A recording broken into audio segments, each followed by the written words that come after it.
Hello guys, आज की video आपके लेकर आए हैं डिफ़ॉल्ट अलार्म साउंड सेट कैसे करें। सो गाइस, वीडियो स्टार्ट करने से पहले वीडियो को लाइक करें, चैनल को सब्सक्राइब करें और बेल आइकन दबाना ना भूलें। सो गाइस, वीडियो स्टार्ट करते हैं। तो गाइस, सबसे पहले आपको फ़ोन की सेटिंग ओपन कर लेनी है।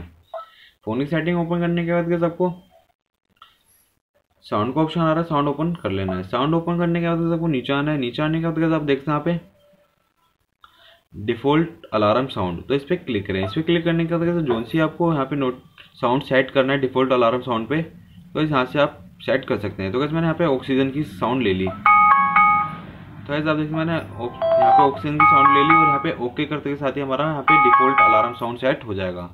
तो गाइस हमारा देख सकते हैं यहाँ पे ऑक्सीजन की डिफ़ॉल्ट अलार्म साउंड सेट हो चुका है।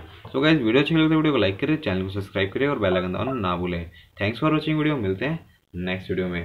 Tata bye bye.